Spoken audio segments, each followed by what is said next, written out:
And we are back. David Boles here with you on Boles.tv.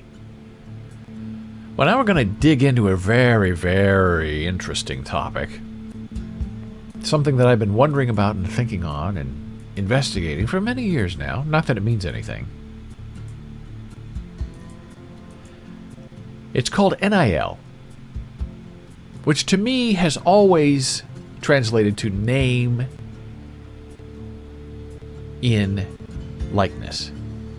But it really means name, image, and likeness. And it's a ridiculous, ridiculous thing that I'm going to share with you now. And it has to do with student athletes who play sports, usually football, for major universities, and they want to be paid for the work they do. And for many, many, many years, there was always a threat, an existential threat to the university, where students wanted to unionize and have a collective bargaining agreement with the NCAA and with their schools, and they would be paid a minimum amount of money. And the schools did not want that. And the NCAA did not want that. Some people in government thought that was a good idea, but very few. And the NCAA didn't want that because the NCAA sets all the rules for what's an amateur and what's not an amateur, so they're usurping all of their authority by unionizing, because then the union is in charge of what goes and what doesn't go. So the NCAA didn't want that. The university did not want students unionizing because then they would have to consider them employees and pay them and protect them and give them benefits and access to health care. They didn't want that. So for many years and many generations, these young superstars would play for these college football teams, the farm team for the NFL, if you will. And there was risk of injury, and some of them would take out insurance policies in case they were critically injured in their college careers and could not go on to the NFL. So you have a knee that will never heal, you get your $1 million and then you walk away. You were hoping for $10 million at the NFL, but you'll settle for $1 million. And the kids kept pushing and saying, why does the university get to sell my jersey, let's say number 12, my football jersey, for $200 on their website, and people are buying it and putting my name on the back of that jersey? I'm a student athlete, and I don't get paid for that. Now, why is that fair? Why does the university get to take all of that money from me? And the university and the NCAA historically said, oh, well, look at all these benefits you get. You get free tuition. You get free meals. You can go to the training table and eat all you want. You get get a dorm room. What are you complaining about? Well, if you go to a state school, that's, what? $20,000 a year, maybe, benefits. Now, if you're at a private school like Yale or Harvard,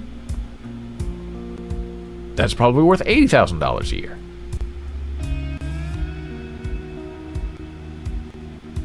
And the NCAA had hard rules on what a freshman was and what a redshirt was, and if you could have a medical exemption to come back for another year. It was suffocating, these rules from the NCAA, trying to control the lives of generally minority black men playing college football.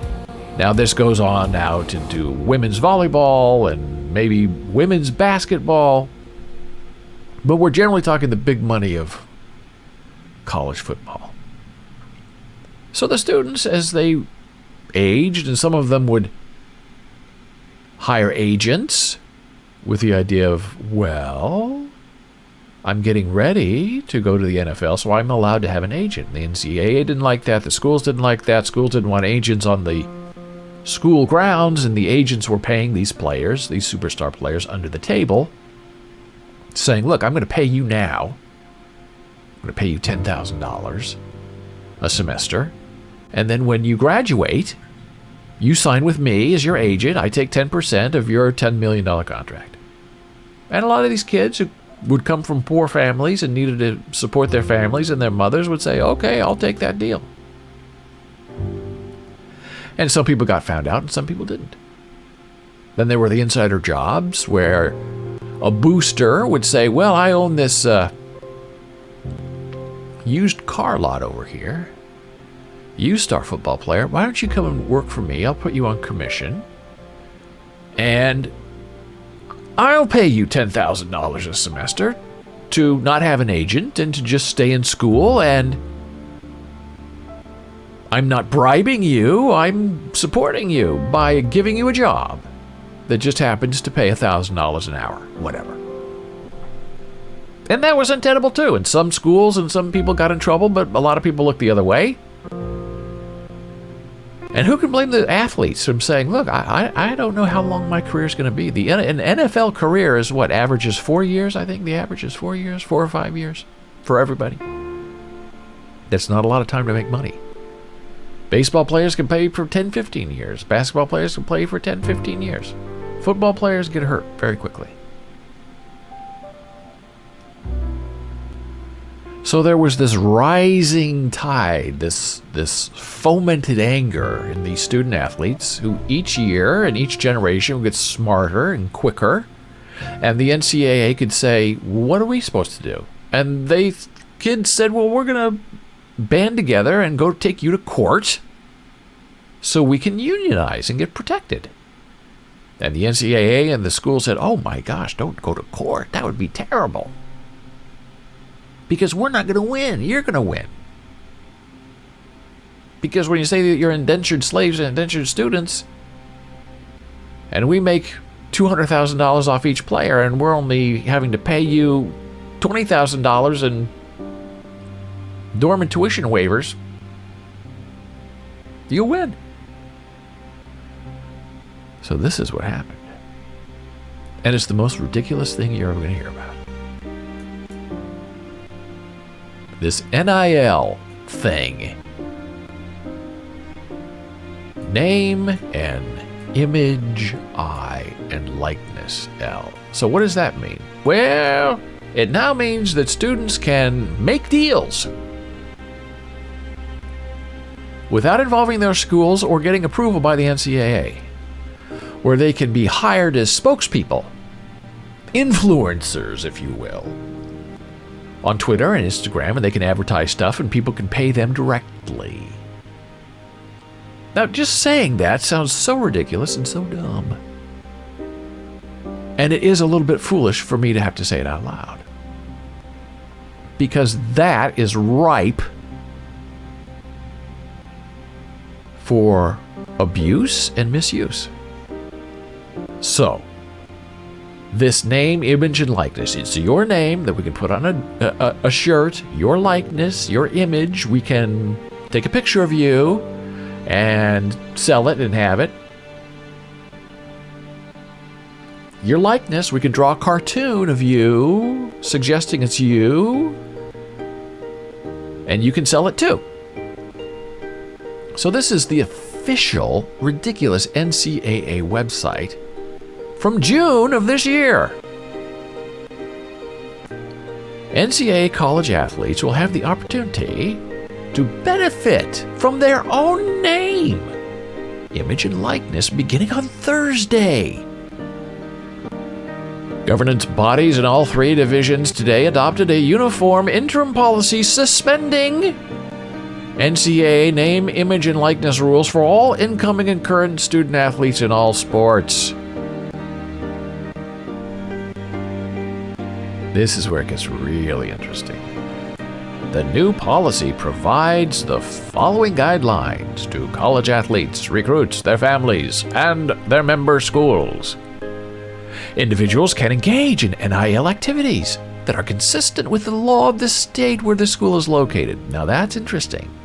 Texas plays by different rules than the rest of the states. We'll talk about that in a minute.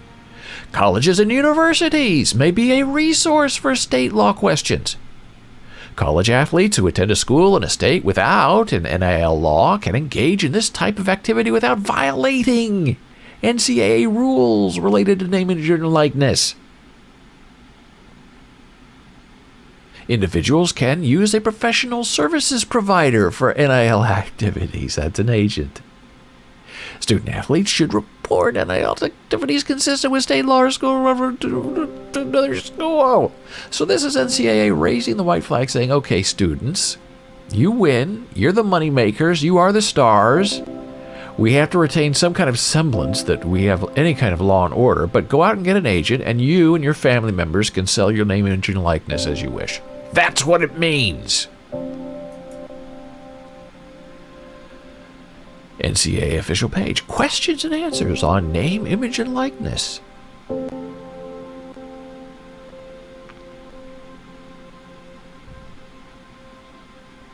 What about guardrails for future name, image, and likeness activities for student athletes? The Board of Governors is requiring guardrails around any future name, image, and likeness activities. These would include no such activities that are pay for play or have any school or conference involvement. No use of name, image, and likeness for recruiting by schools or boosters, and regulation of agents and advisors. Okay, it means absolutely nothing, as now you're going to see. So that's the NCAA. Then you have the schools. Then you have people who work for the schools as athletic directors who have to now deal with this ridiculous name, image, and likeness thing that's a big sham to pay student athletes without considering them employees. So they asked athletic directors at major universities, what do you think?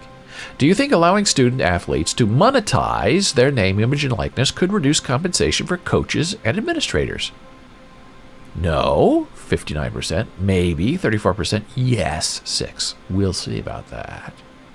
Would you support a market-based licensing environment where individual student-athletes are free to monetize their NIL rights and earn varying amounts of compensation? Do you support that idea? 48% no. 28% maybe. 22% yes. If a group licensing program were created to distribute compensation derived from the use of student-athletes' name, images, and likeness, which model do you prefer? All student-athletes across Division I receive the same amount, 12%. All student-athletes in a school receive the same amount, but the amount can vary between schools, 2%. Already, this doesn't make any sense whatsoever. All football and men's basketball student-athletes at a school receive the same amount. Student-athletes in other sports at the school receive a lesser but standard amount. Amounts can vary between schools, 2%. Now, see, this is a big issue because football, especially, let's say, at the University of Nebraska, pays for all the other athletic competitions and athletes. Football brings in the money, and then the money is distributed out to the rest of the athletic department. So football rules the home game and rules the roost at the university. All student athletes in a conference receive the same amount, but amounts can vary by conferences, 6%. So that's the question. Does a football player who brings in more money for the university get more money than, let's say, a men's wrestler? Now, if you believe in big business, the business that brings in the more money gets students who get paid more. But if you believe in equality and Title IX, then everybody should be paid the same amount if you're a student athlete. All football and men's basketball student athletes in a conference receive the same amount. Other students, athletes in the same conference receive a lesser amount. Amounts can vary between conferences, 6%. 71% of athletic directors don't like any of those ideas. They don't want to deal with it because it's an impossible sticky wicket from which there is no escape. If a group licensing program were created, should student athletes be able to opt out of the group, regardless of your preferred model? No, 51% say. Keep them all locked up. In a market-based licensing environment, where individual student athletes are able to monetize their name, image, and likeness rights, should student athletes be permitted to retain an agent to assist in their efforts? 41% no! Of course not.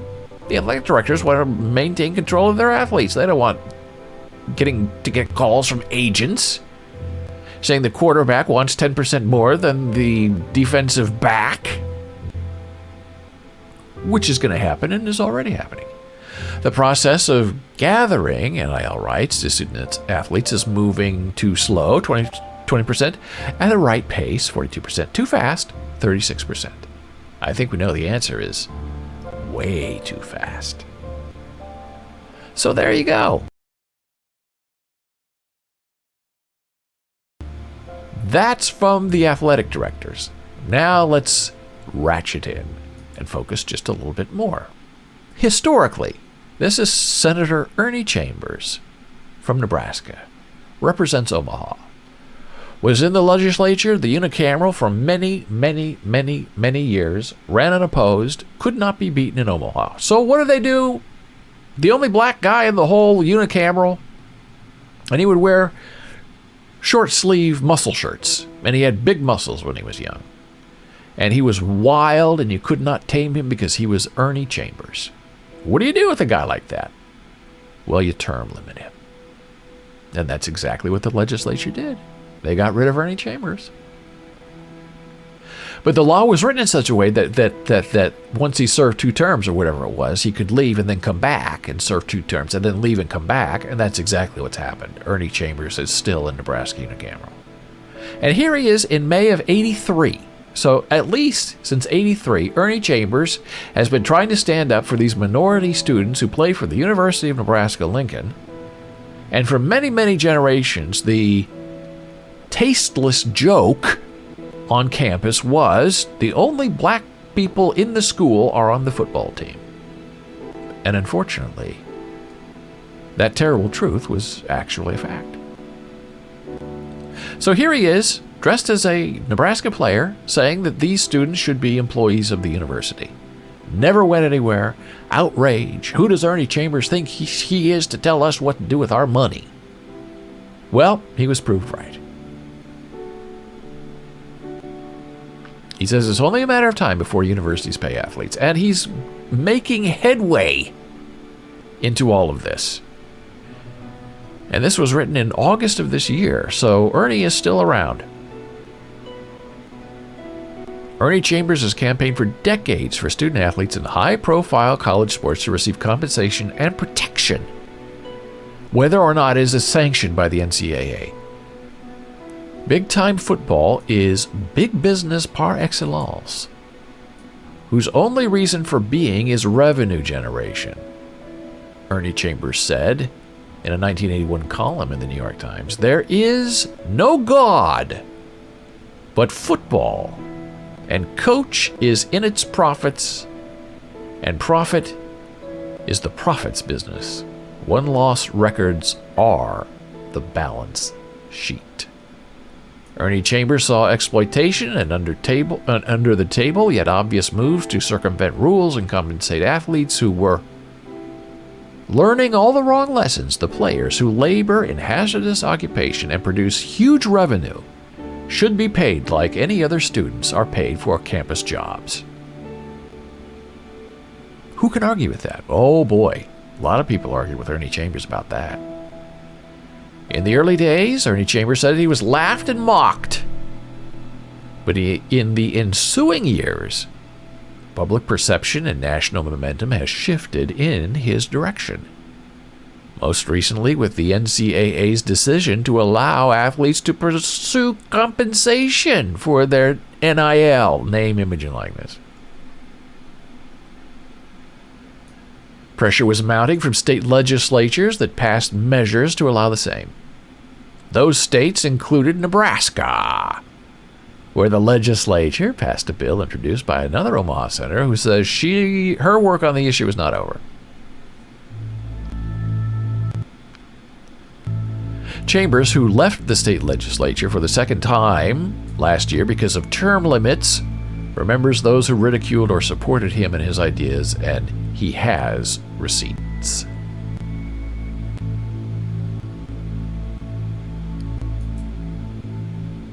So now we step forward into the future, into the absolute specifics of name, image, and likeness. And let's look at one particular athlete at the University of Nebraska-Lincoln. And we're not outing anybody. This is part of it. Hello, Dora. Nice to have you with us today. So in July, top NCAA athlete Lexi Sun becomes one of the first NCAA athletes to sign an apparel deal.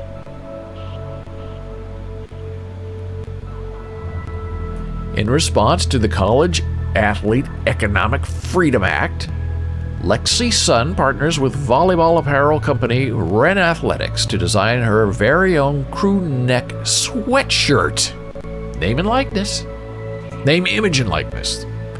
Today, July 1st, the state of Nebraska announced its new state legislation in which it makes it possible for collegiate athletes to profit off their name, image, and likeness. In response to this new act, Lexi Sun, All-American volleyball player, becomes one of the very first collegiate athletes to release her own personal apparel line. Well, isn't that lovely? And isn't that interesting? And is that the way it should be? Are all athletes created equal? Not really. Because not everyone on the women's volleyball team has a deal like that. Why does Lexi Sun get a deal like that? Well, why do you think? This is Lexi Sun's Instagram. And maybe you can start seeing for yourself why Lexi Sun is making these deals.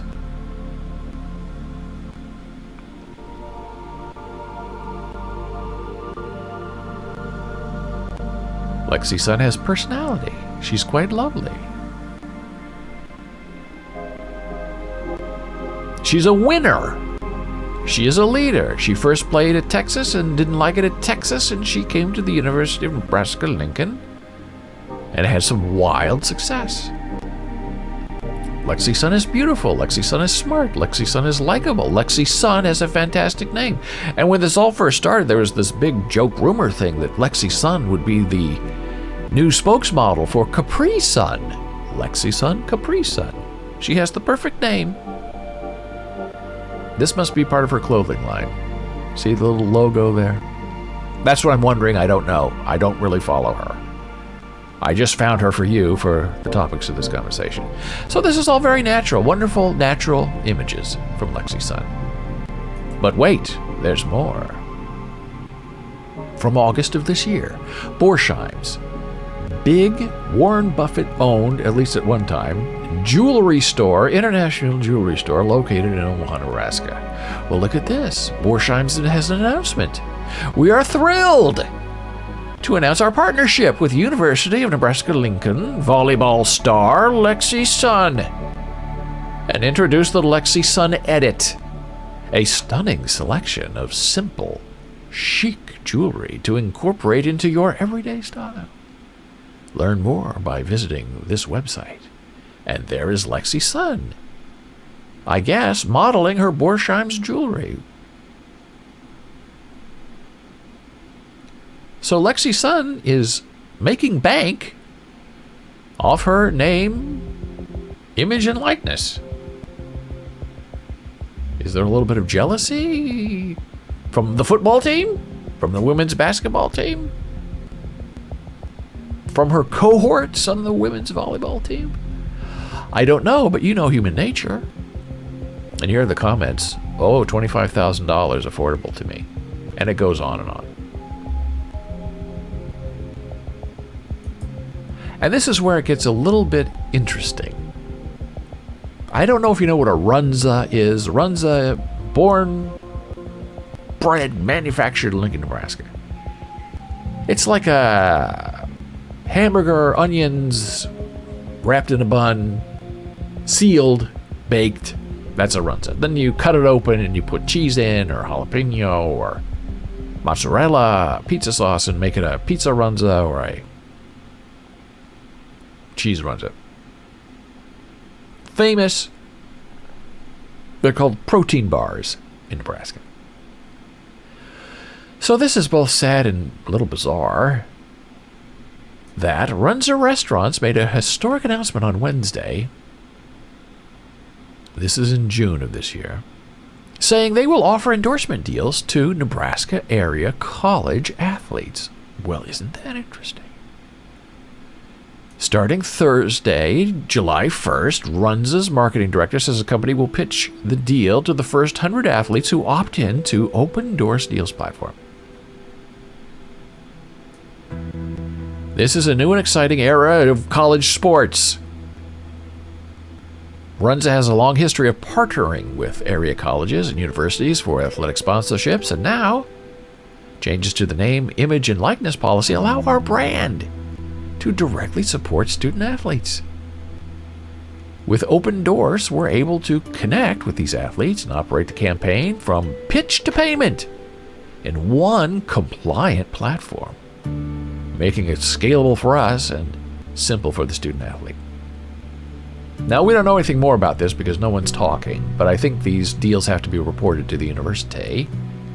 But the big joke is that they signed a lot of big fat guys on the football team, the offensive line, and either paid them or gave them free Runzas or something, and these guys, who, as Keith Jackson used to call the big uglies, don't look like Lexi's son, and they're probably not going to get a jewelry deal from Borsheim's in the law. So what are they going to do? You're a big dumb fat guy? And I mean dumb affectionately. I'm dumb. You're going to take a Runza deal where you get $100 and 10 free Runzas, or whatever they're offering, because that's all that's going to be offered to you.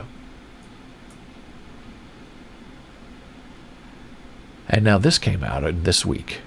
Welcome to the dirty side of name, image, and likeness.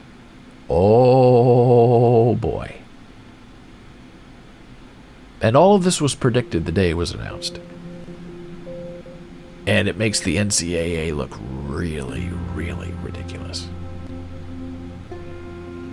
It has been a rough year for companies sponsoring college athletes on the new name, image, and likeness program. Almost every player who cashed in on it didn't live up to expectations. And they named some athletes.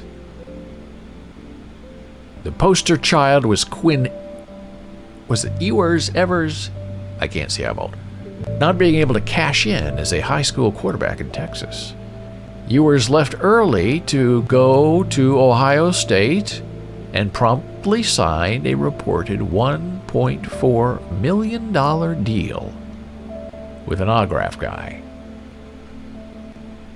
Let's hope he didn't sign any Ohio State helmets. After just 4 months and 2 snaps as quarterback, he returned to the transfer portal, likely to go back to Texas to play his college ball there. So he was paid $1.4 million. Does he have to pay it back? I don't think so. This is where the charade gets more pronounced. With the relationship between boosters and athletes suddenly open, allowed, and encouraged by the NCAA. Promising a quid pro quo deal is easier than ever.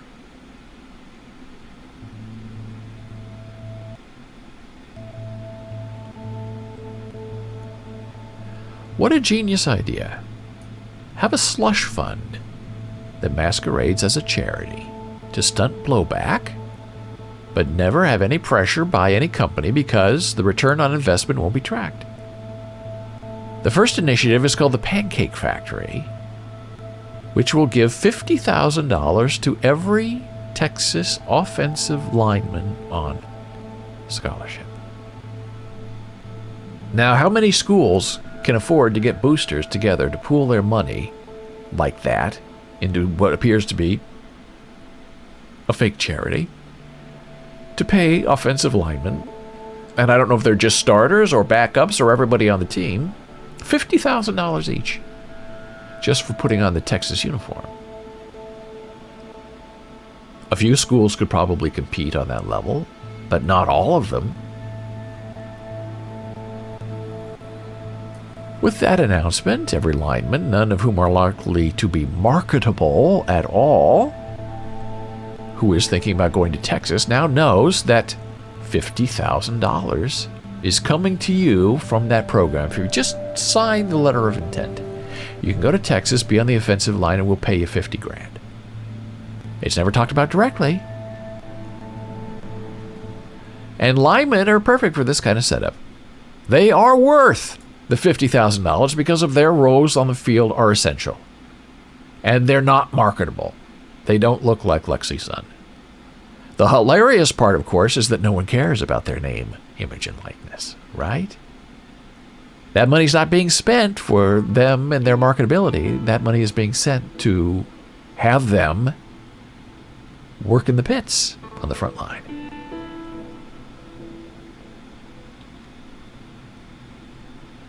Since this talk of compensation began, the fear was that boosters might one day offer to buy thousands of jerseys or have a player sign hundreds of autographs, $1.4 million worth, to get them to a school. And with name, image, and likeness, it's much easier to do that today. You don't even have to pretend that's what you're doing.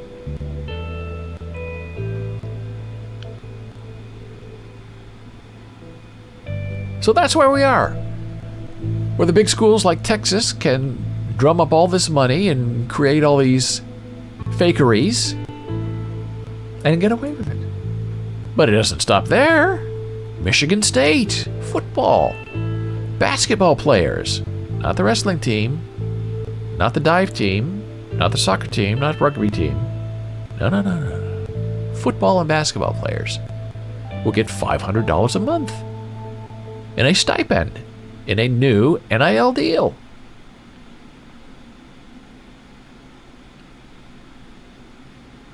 Ishiba and his company, United Wholesale Mortgage, will be providing $500 stipends to all football and basketball players at Michigan State for the 2021-22 school year, according to a Wednesday morning announcement from the company. That will cost a total of $6,000 apiece over the course of the next year for the 133 Spartan players who on the two teams, for a total commitment of nearly $800,000. So you go there, you get paid $6,000. Okay. And the arrangement's allowed under the NCAA rules after the association began allowing players to profit off their name, image, and likeness starting in July.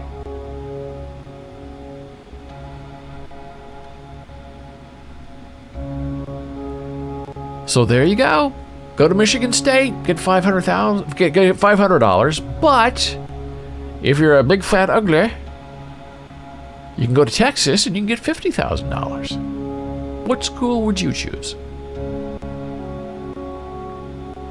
Most people would probably choose to be Lexi Sun and be the representative for Borsheim's, if you know what I mean. There's money in the diamonds. And here we go, female athletes who have cashed in on NIL deals. Has it made them better athletes? No. But here you go. Now we looked at the Lexi Sun Instagram, right? Polished, professional, interesting, humble. Here are some other people, other women, student athletes, getting NIL money. On the streets, holding up money in shorts in New York City. There she is. Part of the announcement, Lexi Sun. Showing off her diamonds. Or whatever it is from Borsheim's. Oh, shouldn't hit that. Oh, that takes us back to Lexi Sun. We don't want that.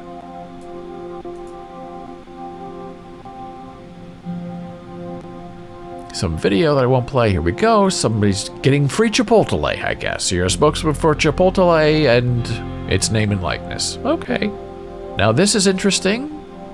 Are student athletes about their bodies, their intellect, or about showing off their new pantsuit as part of their NIL, name, image, and likeness agreement with these private companies?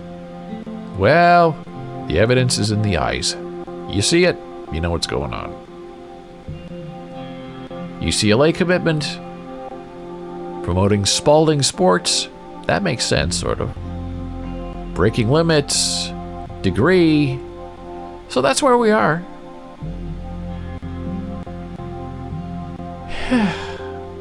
In this big mess of name, image, and likeness. It sort of takes the fun and the taste out of these college sports, but we were always going there. Ernie Chambers, if you're a Nebraska fan, has been telling us for 30 years this cannot go on. We cannot sustain these student athletes who are indentured servants to a university just because they sign a letter of intent. And now there's a transfer portal where they can say, I've had enough of you.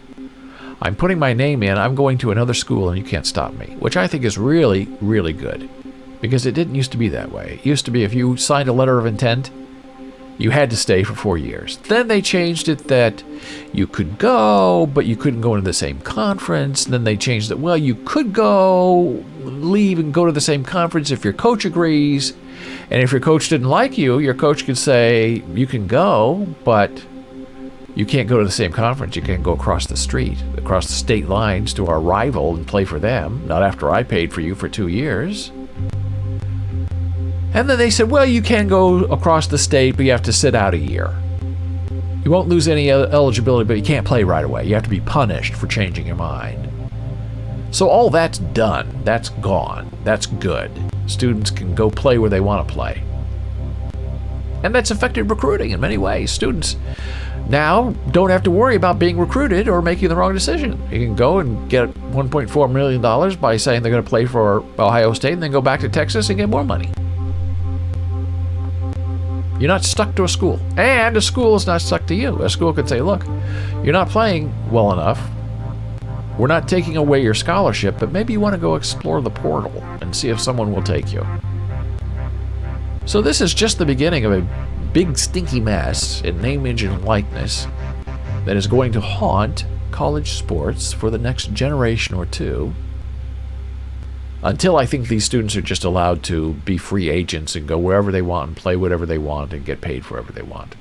I don't know what other recommendation can fall, because the NCAA has no reason for being if not to enforce silly rules that they invent and that they force schools and athletes to abide.